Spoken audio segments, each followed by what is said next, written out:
I would like to welcome you to this very important, unique, but I would have to say most up and coming science and frontier related to disaster health response interface. So this is the session for the impact of climate change in health, medical response, and policy. So welcome to be here. And I am your chairperson, Emily Chan, who is an academic, and my area of work is related to climate change, disaster, and response. If I may start, as we all know, Hong Kong, it's a city. Hong Kong has a lot of advantage in pulling together a robust response. Having said that, we are running a lot of interesting hazards, and because of that, as a city, risk associated with climate change. Today, both of the speakers is going to share with you their important insight and knowledge about this area. Just put into context, some people ask me why climate change. It's such a science, environmental health related topic. For the medical people, I was just coming back from Beijing. Lancet just has an issue out about health and climate change. Lancet also launched its important theme called planetary health, 星球健康. Okay, don't ask me how it was defined, but this is the frontier of public health science. So more in other occasions, but I can tell you that it's recognized already, even in prestigious journal, that this is an important topic. So if I may first start with the science of it, I will invite Professor Gabriel Lau, who is the director of the Institute of Environment, Energy and Sustainability of Chinese University of Hong Kong, for a presentation about impacts of climate change on human health. A brief of his background. Professor Lau is an AXA Professor of Geography and Resource Management at the Chinese University of Hong Kong. He's a lead scientist and professor at Geophysical Fluid Dynamics Laboratory at Princeton University for more than 30 years. And he actually returned back to his hometown, Hong Kong, to lead the Institute for Environment, Energy and Sustainability. So, he is also one of the key members of the IPCC, okay, the important international body that gives us the science to plan, to respond, and to look for in the future. So if I may first start, please, Professor Lau.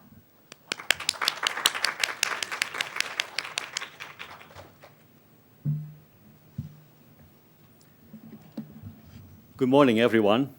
I would like to first thank the organizers for asking me to present some results from the most recent assessment of climate change. So I would propose to spend the next 40 minutes or so giving you an overview of the major climate drivers, changes in the climate system of the Earth that would have implications of public health and disaster preparedness. And then I will talk about some other aspects of this link between the science and the community health in aspects that are not really very well discussed yet, the indirect aspects of how climate change may affect community health. And then I will lastly conclude by making emphasis on the very strong connectedness between the science and the implications. That it is important to understand that we are living in a world in which different systems are very tightly interconnected with each other. It is important that we approach this using approaches much beyond the traditional approaches, like concentrating on just one aspect of the science, but also including the interactions between different sectors of this climate science. So a very brief introduction to climate change. Why we have climate change? As you know, the air we breathe in the atmosphere consists mostly of oxygen and nitrogen. But in addition to this, we also have several trace gases. And these trace gases have actually implications on the radiative balance of the Earth system. These gases are often referred to as greenhouse gases. I like to face you, so I would just use the mouse to control my monitor here so you can see me, and I don't need to look at the screen, all right? But you can look at where I'm emphasizing by looking at where the mouse is going. So these so-called greenhouse gases, they include specifically carbon dioxide, which come out of chimneys of factories that produce energy, cars that burns fossil fuels and so forth. And they come from methane, which come from the stoves. If you use natural gas, for example, methane is one of the major constituents to that. And also harbors in animal agriculture and so forth. And then also in landfills and so forth. And then we have also nitrous oxide, N2O, which is very much a factor in use of fertilizers in agriculture.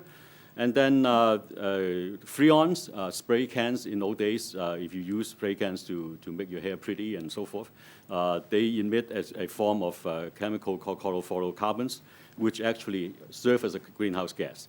And of course, ozone, and so come from cars and so forth. So all these gases are in very minor fractions exist in the atmosphere. They have the specific properties of being transparent to the solar radiation. So they actually let whatever solar radiation shining on the Earth to pass through all the way to the surface. However, they would block any radiation coming back from the Earth's surface back to the atmosphere. And these are called the infrared radiation that you cannot see with the naked eye. So in a way, the greenhouse gases act as a blanket covering the entire Earth. It actually serves a very useful purpose of protecting the Earth from being very cold. Without these greenhouse gases, the Earth would be as much as like 15 degrees below 0 centigrade. With the greenhouse gases, we are at a very comfortable 15 degrees above 0. So a right amount of greenhouse effect is actually very beneficial to the Earth system. The problem is we are overdoing it. Through human activities, especially since the Industrial Revolution, we have pumped all these trace gases which aggravate the greenhouse effect and leading to warming. In order to study this problem, it's obviously not a problem that can be approached by just one research group or even by one lab or by one country. This is a truly international effort. So the United Nations, through the WMO, the World Meteorological Organization, and the UNIT, United Nations Environmental Program, have very early on decided to form an international body called the Intergovernmental Panel on Climate Change, or IPCC. IPCC started working in 1988 and has been producing up to now 5 reports, spaced at an interval of something like 6 to 7 years. The first reports were published in 1990, and then 95, 2001, 2007, and most recently 2013 and 14. Each of these reports consists of work by more than 1,000 scientists from all over the world, and they review the present state of the climate system, that is how we are doing at this point, and they would use model tools that I would describe to project the evolution of the future climate through, say, the end of the 21st century. IPCC consists of 3 major working groups. The first one, in which I was closely involved, is dealing with the physics of climate change, the physical aspects of climate change. The second part, which is of very interest to this community maybe, is the impacts of climate change on human and natural systems, public health, diseases, and so forth. And the third working group works on mitigation efforts, that is how we can actually alleviate the impacts of climate change on our human systems. As an illustration of the effort and the scope of this IPCC effort, here is some facts of the Working Group 1, the science group. It consists of 14 chapters. The latest report published in 2013, it consists of 14 chapters, over 1,000 nominations for authorship from 63 countries, in which only 200 lead authors were chosen, and they come from 39 countries. And there are contributing authors and lots of million megabytes, gigabytes being chewed up in order to analyze the results based on climate models, and over 9,000 publications being reviewed. And this goes through a very, very stringent review process. It's actually gone through 3 levels of reviews in which everybody under the sun could actually comment on the drafts in action. And we receive 50,000 such comments from all over the world. And each of them have to be addressed to the satisfaction of expert reviewers from 55 countries. And the final version of the report was then approved on a line-by-line basis by the world governments, representing 195 governments in September 2013. So just to impress upon you that this is actually a very major effort. It involves the work of many, many eminent climate scientists, and it's not, as some critics would say, a conspiratorial efforts by certain groups, small groups, to advocate this issue. So here are just some very primitive results from the Climate Change Report Part 1. In reviewing what has happened on the Earth system, so this is a time series starting from 1850 all the way to the present day, and these are the year-to-year fluctuation of the global mean temperatures. We collected all the available global mean surface temperatures available and plot out this curve. And the different colors represent data treated in different manners, data come from various sources, independently and so forth, and they all show that during the last 50 years, the 50 years from 1950 and on, there has been an unmistakable rise of about, say, 1 degree Celsius in the global mean temperature. And if you then average out these year-to-year fluctuations by taking the 10-year mean of the individual decades, then you can see that the past 4 decades were increasingly warmer than the previous ones. And of course, if you think this is too hot, most of us who have access to beaches can go to Repulse Bay in Hong Kong, for example, and cool off. But the temperature rise definitely impacts human health. Major heat waves, for example, the ones that hit France and Germany in 2003, I believe, actually was directly linked to something like 30,000 deaths, which is a major disaster. And it also affects people who have no access to beaches, of course, the inland people, the elderly, those with cardiovascular or respiratory problems. So heat stress and the related diseases are prominent in heat waves as a temperature rise associated with greenhouse effect. There is a fundamental law in physics that actually says that if you have a rise in temperature, then the ability of the atmosphere, of the air, to hold water moisture would increase. So generally speaking, the warmer it gets, the wetter it gets. So if we have an abundance, a more abundance of water vapor molecules in the atmosphere, that would lead to some climate signals, and the most obvious of which is the impact on precipitation, the amount of rainfall that actually falls on Earth. So you can see that these are data, apology for the Chinese, collected from 1951 to 2003. The trend of the water vapor in terms of percent per 100 years have mostly been increasing, but mostly in the blue range. So these are places where we have data that collected demonstrating an increasing amount of precipitation in the mean as temperature rises. And that, of course, would lead to flooding. Flooding would lead to waterborne diseases and so on. And the other extreme is there are some places that actually get drier with time. And the drought actually causes other diseases and also impacts agriculture.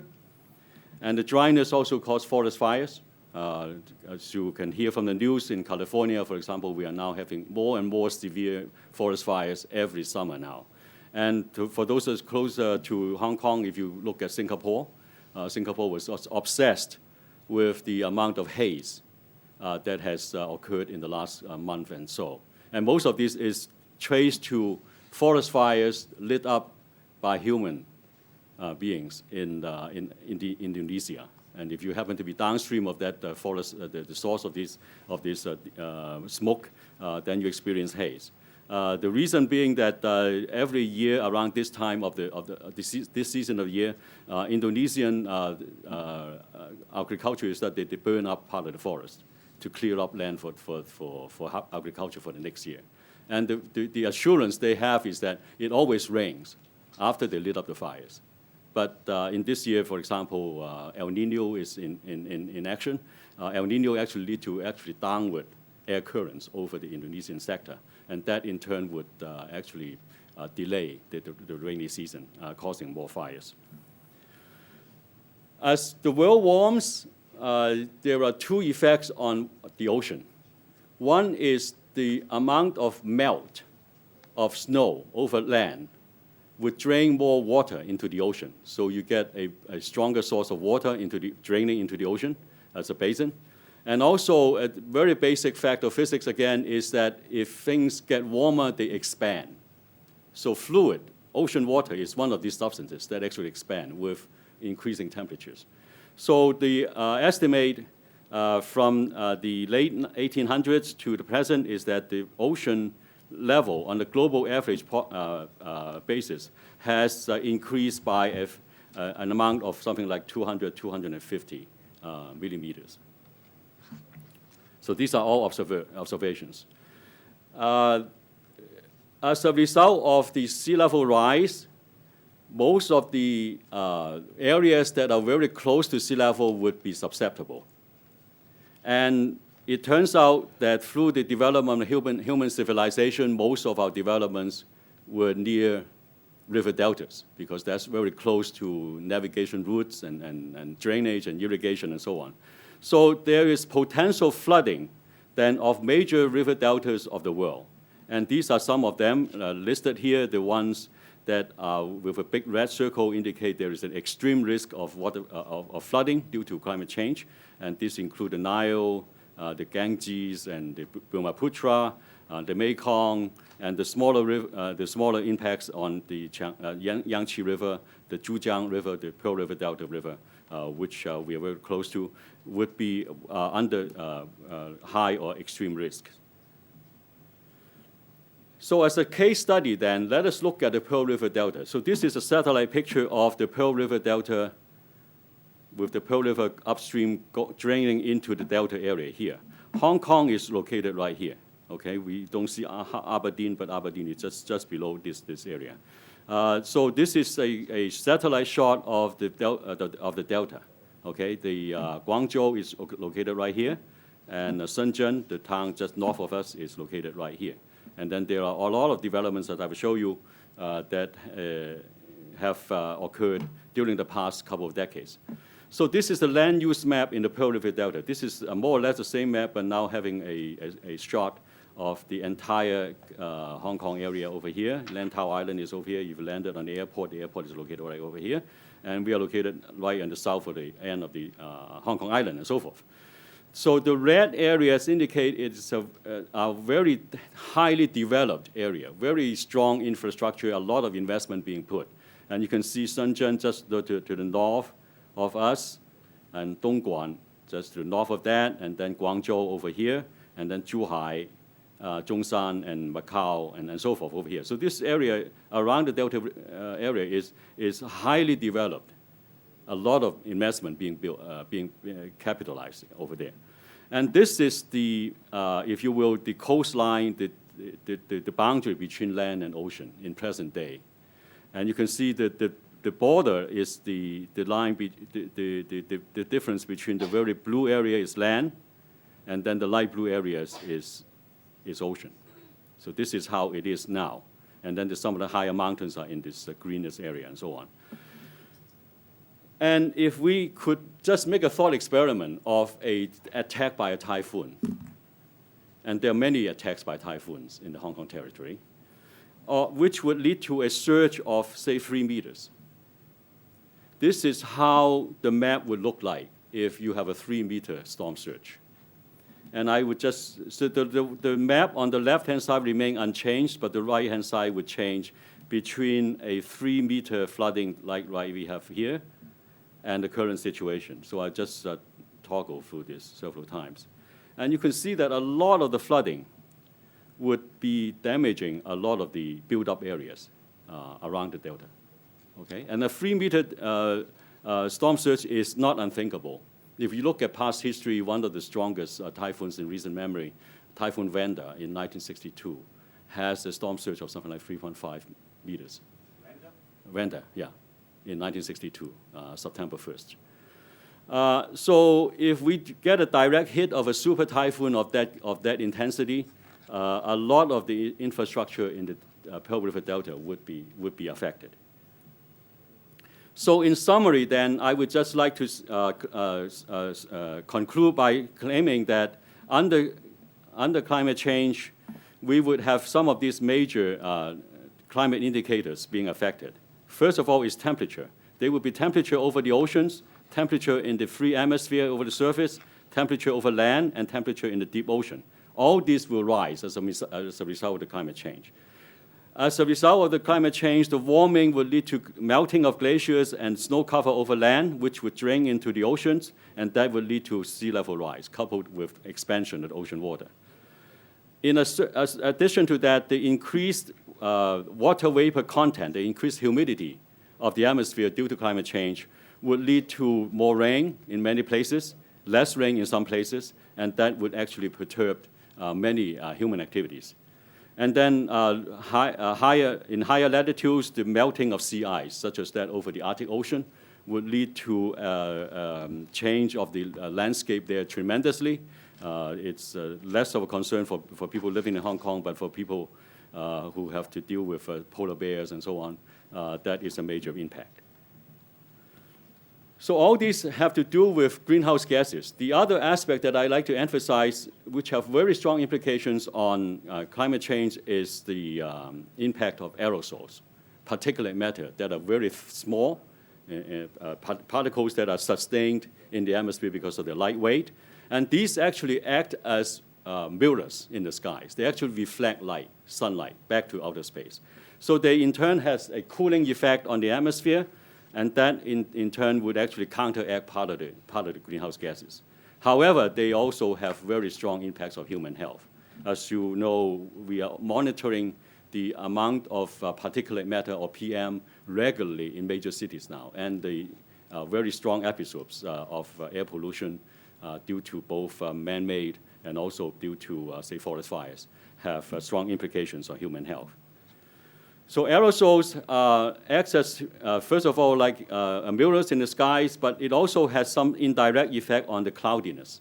Aerosols get incorporated in the cloud formation processes and therefore would affect the amount of rain and the form of rain that would be happening in places that are polluted. They will also affect the longevity of the cloudiness, the altitude of the cloudiness in height, and these in turn will have implications on the cooling effect. So for those of you who go out to the Victoria Harbor just north of here, most of the days you would see a scenario somewhat like this, okay? In my younger days before I left for America, this is the Hong Kong I remembered, all right? So this is a very strong contrast between a clear sky, free of pollutions, and a sky which is very heavily polluted with particulate matter. And this would have implications on human health and also on visibility. A very strong evidence of this is the temporal trend, the time series of visibility in Hong Kong from 1968 all the way to near present. And you could see that in the old days, the good old days, the visibility by poor visibility, I mean anything that is under 8 kilometers, okay? So in those years, many decades ago, you see that the number of poor visibility days only numbered in, say, something like 300 hours per year. And more recently, you see an increase by a factor of almost 4 or 5. We are now into something like 1,200, 1,500 hours a year. Now, how do we then make projections of what will happen in the next decades and maybe centuries in the climate system? Our workhorse is actually a computer model. It is hard to capture all these processes in a physical laboratory. So we now rely mostly on projections using computer models. What is being done mainly is to decompose the Earth's atmosphere, land, and ocean into cubes. Little cubes, okay? And these cubes could have dimensions of 50 kilometers on each side. and you then write out the equations that spell out our physical understanding of how the winds and the temperatures and the pressures are related to each other, and then you incorporate these equations into a very, very complex computer model. So this is how we actually use the data to predict next day's weather, the next week's weather, and then maybe the next month and the next century and so forth. So we use these models to then project the temperatures into the future, and these are all published in the latest issue of the IPCC report. So the temperature rise would be dependent on the amount of emission that you allow into the model. A very pessimistic estimate would be on this kind of scenario, which is RCP 8.5, and that's assuming almost no mitigation, no conservation measures, almost like business as usual. So this is the 8.5, the more pessimistic scenario. A more optimistic scenario would be like this 2.5 scenario, which is the blue, and that assumes very, very aggressive mitigation to the extreme that by the end of the century, we're assuming zero emission. So this is by far a very, very optimistic one. But based on these different scenarios and based on models, projections by different centers contributing to this IPCC effort, we estimated that by the end of the century, 2100, the pessimistic scenario would give you a global temperature rise of about 4 degrees above normal, above the present day. Whereas the more optimistic scenario would give you a rise of about 1.5 degrees centigrade. So this is often the range of the projected temperature rise that could be anticipated by the end of the century. All right, and this is how it's done.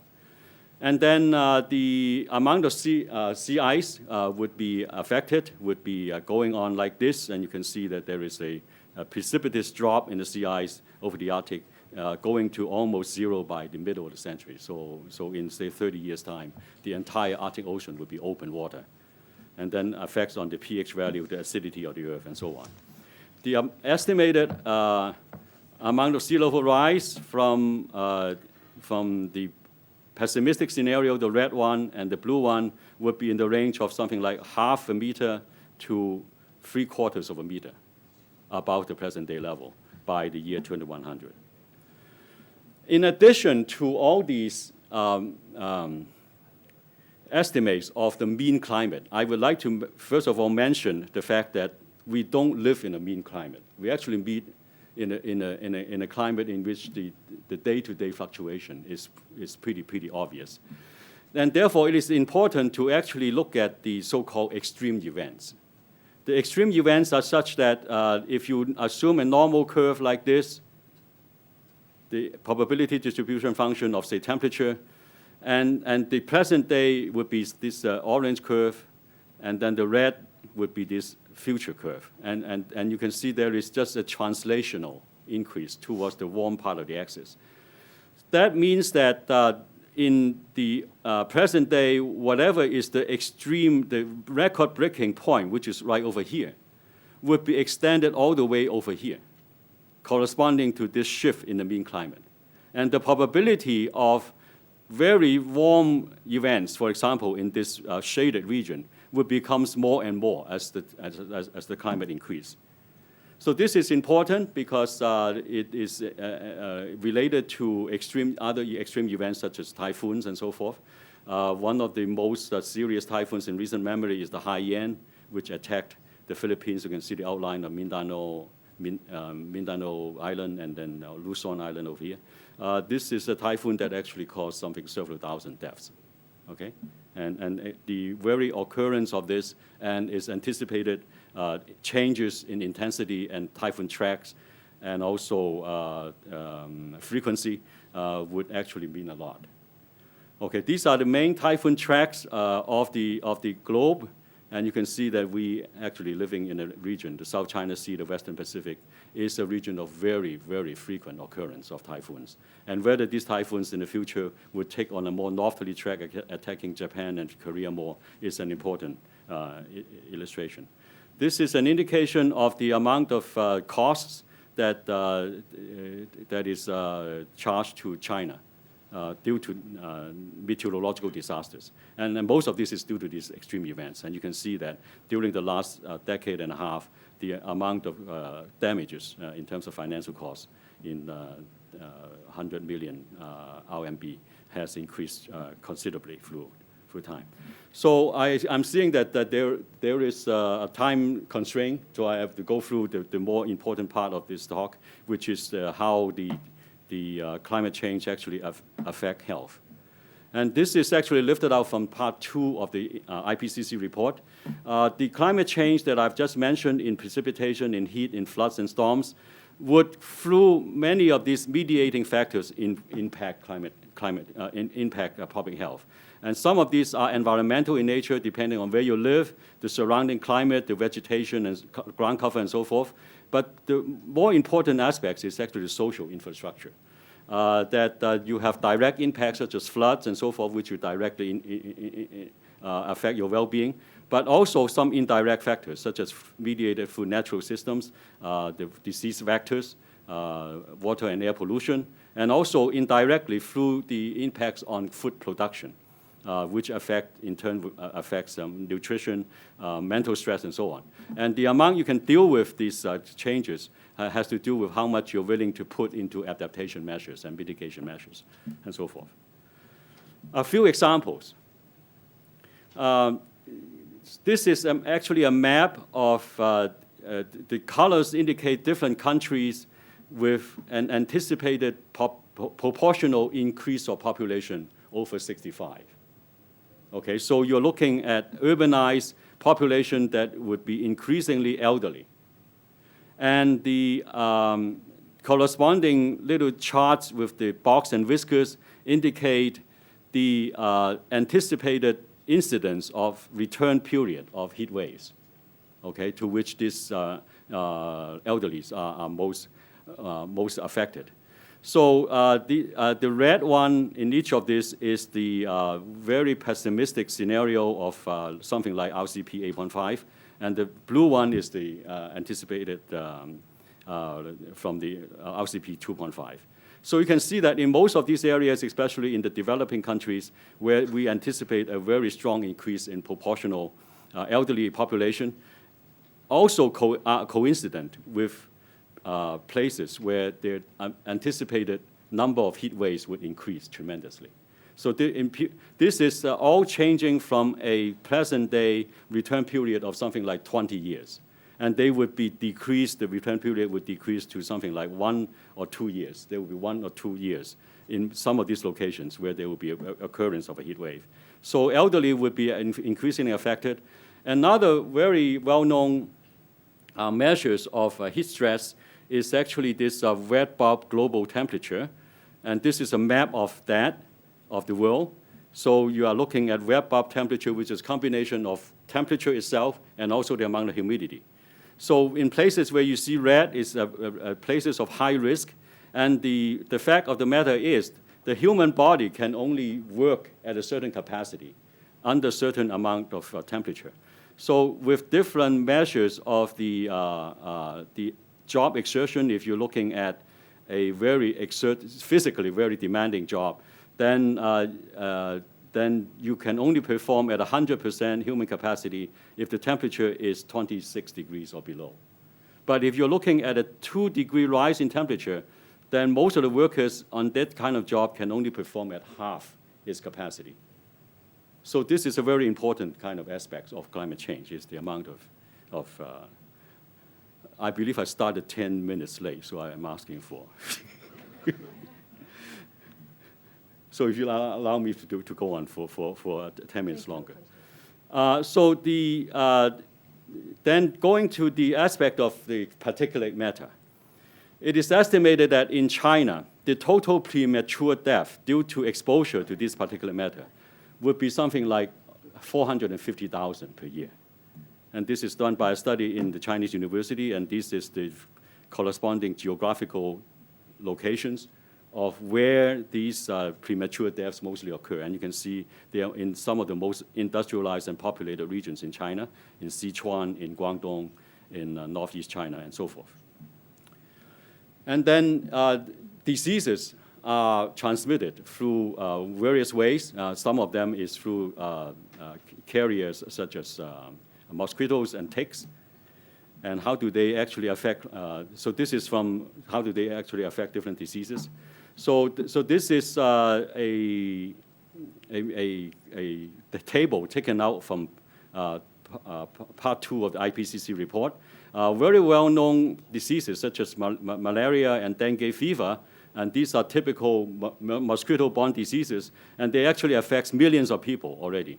However, in the event of climate change, and these are illustrated by these drivers here: temperature, precipitation, and humidity. And when you see an arrow pointing in towards the right, that means if you have an increase of temperature, then you would have either an increase or decrease of that particular disease.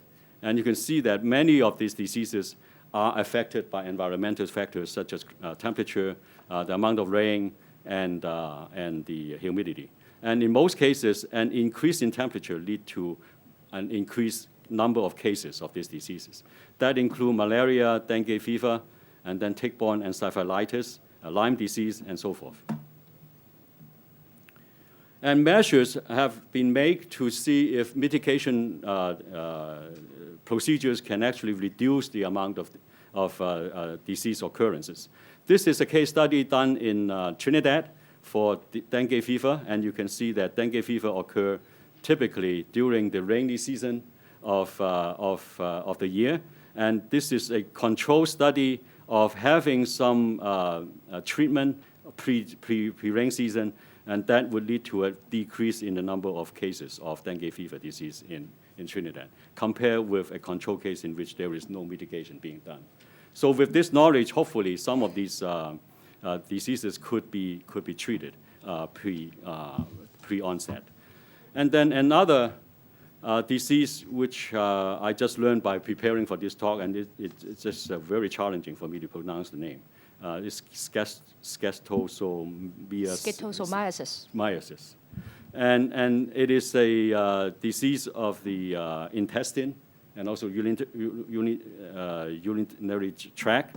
And you can see that the present day extent of this disease is this green area. With the event of climate change, the anticipated range of this disease would be moving northward because of of global warming by, say, several hundred kilometers. Climate change also affects food security and air quality. And in developing countries, the undernutrition rate is something like 18%, and it's something like 11% in China. And it's about 1/3 of the disease pattern. So we need to feed everybody before we can talk about human health. And even nowadays, with the advent of agricultural practices and so forth, we are still facing an increasing number of undernourishment and the increasing number of malnutrition. And it's caused by many factors. It's caused by environmental factors, and it's caused by uneven distribution due to income inequality, and it's also caused by the competition from other uses of agriculture, namely to produce meat that people like to eat, and also produce bioenergy to raise crops that actually are used for fueling on motor cars and so on. So the demand is as follows. We are now looking at a future in which there will be 2.5 billion more people, and they are moving into a more meat-intensive diet, and there's an increasing demand of biotechnology. So how are we going to do agricultural production, which has to be doubled in the next 40 years? And that is a very important problem. And of course, there are also these environmental and technical constraints. So in summary then, and I'm going to conclude pretty soon, climate change, as I told you, through the many environmental factors affect agriculture. When it's warm, it's good in some places, but when it's too warm, the stress is such that it would affect agriculture in an adverse way. And drought is always bad for agriculture. On the other hand, you have air pollution. Air pollution as manifested in aerosols and other chemical compounds in the atmosphere, such as ozone. And surface ozone is proved to be very bad for agriculture. and nitrogen turned out to be very good.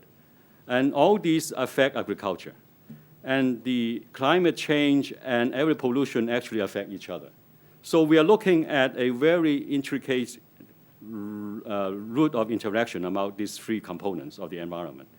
And we are developing models. So this is what we're working on from the science community. We are working with models that actually incorporate, in addition to winds and pressures, the traditional climate models, we are working chemistry into the model. We are working land and vegetation processes. We actually grow plants and trees in the model to make this a truly Earth system model, to make such connections.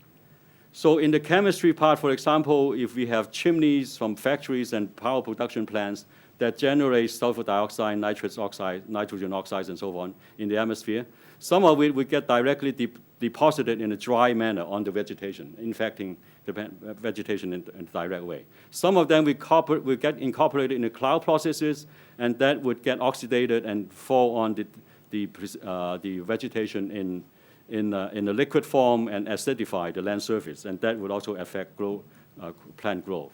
So we're looking at a problem in which the economy, the human economy, the anthropogenic emission, the land use, they all affect the Earth system model, which incorporate both climate, atmospheric chemistry, and land systems.